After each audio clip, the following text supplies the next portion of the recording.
puntos. Fíjense que acá en este concepto hay un elemento importante asociado y es sobre lo que quiero resaltar y tiene que ver sobre lo que es la víctima, como objeto de estudio, la víctima de delitos y de cualquier tipo de situación social, política, económica, cultural, entre otras, que afecte sus derechos y su integridad personal, emocional, familiar, social o de cualquier tipo. Allí obviamente hablamos de lo que es victimología y si observamos y en cualquier buscador, y acá les coloco un ejemplo, si buscamos, hacemos una investigación breve sobre lo que es la victimología, en gran parte de los resultados van a encontrar que aparece, como en este caso, que es una disciplina dentro de la criminología que estudia los delitos desde el punto de vista de la víctima y así por el estilo. Sin embargo,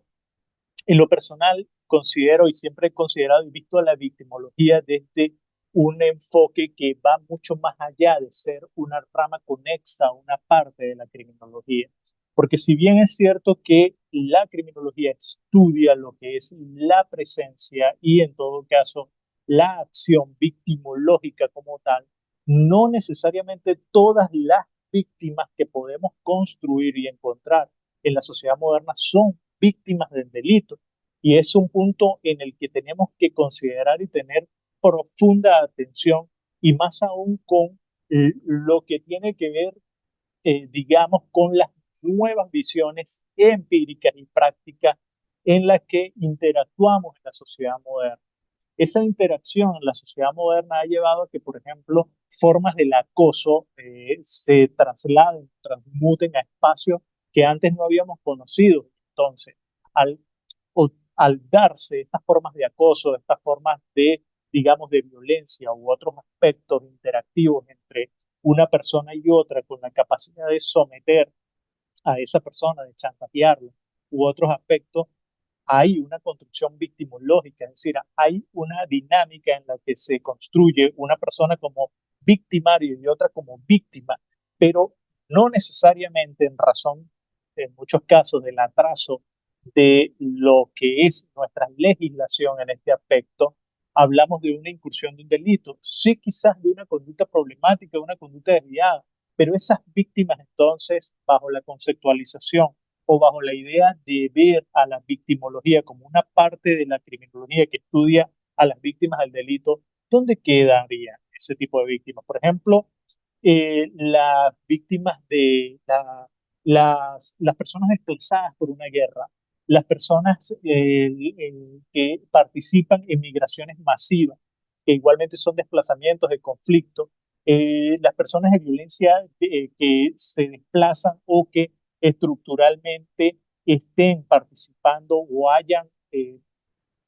derivado en una situación social, emocional, política y económica consecuencia de un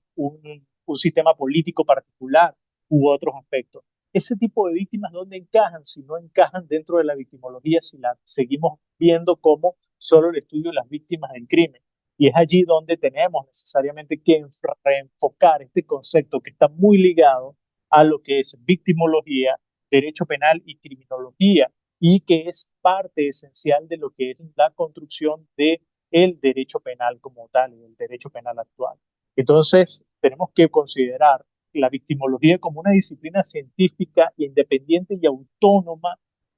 que no es parte de la criminología. Es, digamos, una disciplina que interactúa y tiene independencia propia frente a la criminología, pero obviamente son interdependientes, son interdisciplinarias y viceversa. Es auxiliar de la criminología y de otras disciplinas y viceversa. El derecho penal,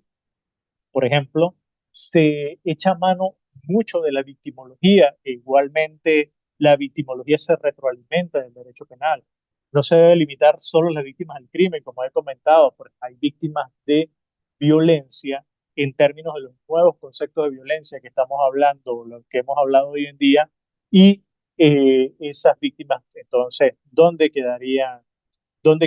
encajadas como tal. Eh, por lo menos en los casos particulares de la violencia estructural como tal. La violencia estructural deja víctimas que no, o la violencia estructural muchas veces ni siquiera llega a ser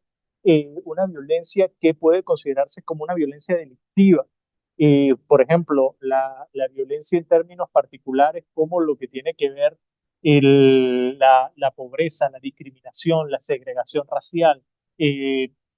la violencia política, entre otros. ¿Dónde encajarían ese tipo de víctimas de ese tipo, de estas formas de violencia, si no es dentro de una forma de victimología que empecemos a construir separada de lo que es el concepto tradicional de víctimas de violencia? Así pues, entonces, que lo que es la victimología en este sentido, víctimas de desastres naturales, de conflictos armados, violencia estructural, violencia política y social, migrantes, víctimas de acoso, de crímenes, y entre otras, tienen que ser las víctimas que empecemos a considerar dentro de la victimología y que al mismo tiempo consideremos para trabajar en términos de política criminal como tal. ¿Por qué? Veamos solo un punto particular y tiene que ver con la migración. Entonces, la violencia estructural, a pesar de no ser intencionalmente ejecutada de parte de un Estado, digamos, perverso, ineficiente, entre otras cosas, termina afectando a su población y la manera como satisface sus necesidades, y eso podría conllevar a olas migratorias particulares. Si esas olas migratorias obviamente generan víctimas de esa violencia estructural, o estas personas son víctimas de una violencia estructural. ¿Cómo los tratamos desde la criminología y la victimología si conceptualmente no son víctimas de crímenes propiamente? Si bien competen a la criminología como tal, la victimología debe integrar allí, y lo que es el concepto o la intervención criminológica de este migrante tiende a ingresar allí la intervención en que estos migrantes como tal no lleguen a delinquir, o en todo caso esa idea asociada entre migración y delito o comisión de delito, que tiende a ser tan fácilmente asociada, no sea una idea general o una idea estructurada en un sentido particular. ¿Por qué? Y acá voy a ser un poco más específico. Eh, Desde la victimología podemos entender y tratar, igualmente desde el derecho penal internacional, a lo que es los migrantes con un objeto o con una visión particular, ¿sí? La victimología puede considerar a estos migrantes como víctimas de violencia estructural y puede establecer un factor de intervención particular en el mismo. ¿Para qué? Para reducir los efectos de la victimización que están sufriendo. ¿Qué significa todos estos efectos? Bueno, los efectos asociados al cambio de zona en la que vivía, al cambio de rutina, al abandonar todo, etcétera. Hay básicamente una desestructuración de la desestructuración del yo como tal en este tipo de personas. El criminólogo puede ver dentro del migrante todos los elementos criminógenos considerados en donde esta persona llega, para poder evitar y prevenir que estas personas conlleven a lo que es una, a lo que es la comisión de acciones delictivas. Y sobre esto, que es uno de los retos más importantes que hay en la actualidad y que enfrentamos desde la criminología y política criminal, que voy a volver más adelante, el criminólogo tiene que plantear, igualmente desde la política criminal, políticas criminales, y más que criminales, políticas sociales que tiendan a intervenir y a generar una situación de acogida favorable para que estas personas puedan o tengan una reducción particular de la motivación a delinquir, porque es muy fácil decir, los migrantes terminan siendo delincuentes, o los migrantes terminan incluidos en actos delictivos. Ajá, pero en términos sociales, ¿cómo está funcionando el control social? Y más adelante, cuando trabajemos de esto, que lo vamos a profundizar más, vamos a pensar, o podríamos pensar que, bueno, el control social pasa, y con los migrantes en especial, que reúnen una doble característica que, que enarbola la criminología crítica, es, por una parte, son pobres, y por otra parte, son víctimas, o perdón, integrantes de un grupo social mucho más vulnerable, que acrecienta en todo caso esa vulnerabilidad que la pobreza social y estructural le integra. Entonces, recordemos que nuestro sistema de justicia, indistintamente del país que sea, porque parece que es generalizable, parece estar prediseñado para calificar y en todo caso enjuiciar y sentenciar a personas con estas características, es decir, principalmente pobres y principalmente con vulnerabilidades sociales. Ojo con esto, esto es discutible, por favor, no me vayan a malinterpretar y más adelante vamos a volver sobre este punto. A lo que me refiero con el sistema de justicia, bajo estas premisas, son premisas derivadas de la criminología crítica y además son premisas que estadísticamente vienen sustentadas por las condiciones y las principales características que tienen las personas privadas de libertad y que son sometidas a sentencia de parte de los sistemas judiciales a lo largo del mundo. En las prisiones hay personas